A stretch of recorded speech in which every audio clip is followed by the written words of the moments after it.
किच्छा विधायक राजेश शुक्ला ने अपने आवास पर पत्रकारों से वार्ता में कहा कि कोरोना संकट के बावजूद विधानसभा क्षेत्र में विकास की रफ्तार कमजोर नहीं पड़ने पाई। वर्ष के शुरू माह में नगला, पंतनगर, लालपुर और सिरौली कला को नगर पंचायत बनाए जाने की सौगात मिली। सड़क, प्रमुख धार्मिक स्थलों के जीर्णोद्धार, स्वास्थ्य, बिजली, पानी सहित अनेक कल्याणकारी योजनाओं पर कार्य कराए गए। पूर्व में संकट के दौरान बाहर से आने वाले लोगों, श्रमिकों को भोजन से लेकर आर्थिक मदद तक उपलब्ध कराई गई। किच्छा में पंतनगर में एक छोटा सा एयरपोर्ट चला करता था पहले, अब इंटरनेशनल एयरपोर्ट बनना था, अंतर्राष्ट्रीय हवाई अड्डा। उसके लिए 1000 एकड़ ज़मीन चाहिए थी। कुछ लोग इस हवाई अड्डे को कहीं और ले जाना चाहते थे, लेकिन मैंने उसमें संघर्ष किया, अप्रोच किया, भारत सरकार को अप्रोच किया, अपनी स्टेट गवर्नमेंट में लगातार प्रयास किया और मुझे खुशी है कि हम 1072 एकड़ ज़मीन यहीं किच्छा से 4 किलोमीटर दूर शांतिपुरी के सामने पन्ना यूनिवर्सिटी की ज़मीन हम देने में कामयाब हुए। आज वो ज़मीन ट्रांसफ़र हो गई है और पीपीपी मोड में वह ग्रीन फील्ड इंटरनेशनल एयरपोर्ट बस अड्डा हवाई अड्डा बनने जा रहा है, जो एक मील का पत्थर साबित होगा उत्तराखंड के विकास में, पर्यटन की दृष्टि से भी, उद्योग की दृष्टि से भी, और हमारे किच्छा की तस्वीर बदलने का काम करेगा। अभी हम 1000 एकड़ ज़मीन में हम अमृतसर कलकत्ता इंडस्ट्रियल कॉरिडोर लेकर आए हैं।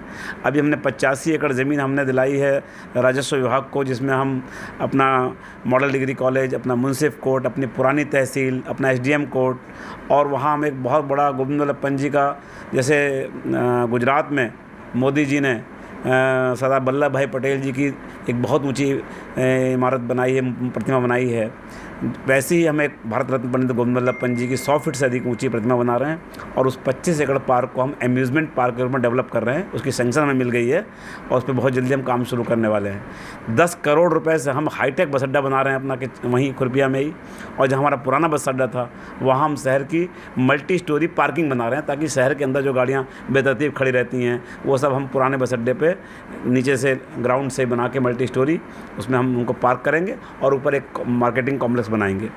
तो चाहे इस क्षेत्र से आज ही मैंने करीब 7.5 करोड़ रुपए से 49 किलोमीटर सड़कें, करीब 24 सड़कें हमने इस क्षेत्र की, ग्रामीण क्षेत्रों की और शहर की आज हमने उसका टेंडर कराया है, सरकार से हम पैसे लेकर आए हैं। तो निरंतर सड़कें अच्छी हों, स्वास्थ्य की अच्छी सुविधा हो। मेरे किच्छा अस्पताल में 25 साल से यहाँ सर्जन नहीं थे, तो सर्जन की नियुक्ति हो, गायनोकोलॉजिस्ट की नियुक्ति हो, हड्डी रोग विशेषज्ञ की नियुक्ति हो, बच्चा रोग विशेषज्ञ की नियुक्ति हो।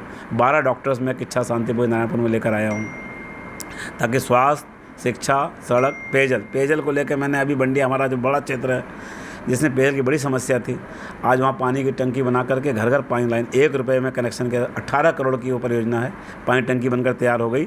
जल जीवन मिशन के तहत हम उसको कर रहे हैं और उसको क्षेत्र में और जगह भी ले जा रहे हैं। मैंने शुचिता से काम किया है, ईमानदारी से काम किया है, कोई दाग बड़ा नहीं है किसी किस्म का हमारी सरकार पर। 4 साल त्रिवेंद्र जी ने काम किया है, अच्छा काम किया है। अब तीरथ जी आए हैं, अनुभवी हैं, प्रदेश के अध्यक्ष रहे हैं और मिनिस्टर भी रह चुके हैं और सांसद भी हैं, विधायक भी रहे हैं, तो उनको एक व्यापक अनुभव है। और मुझे लगता है कि उनके साथ मिलकर हम लोग जो काम पिछले हमारे माननीय पूर्व मुख्यमंत्री जी के समय में शुरू किए गए थे उसको भी आगे बढ़ाएंगे और नई चीज़ों को लेकर आएंगे। और जिस तरीके से कांग्रेस यहाँ बिखरी हुई है, नेतृत्व विहीन है, राष्ट्रीय स्तर पर उनके पास कोई नेता नहीं है, यहाँ भी उनके नेताओं में आपस में झगड़े बहुत हैं।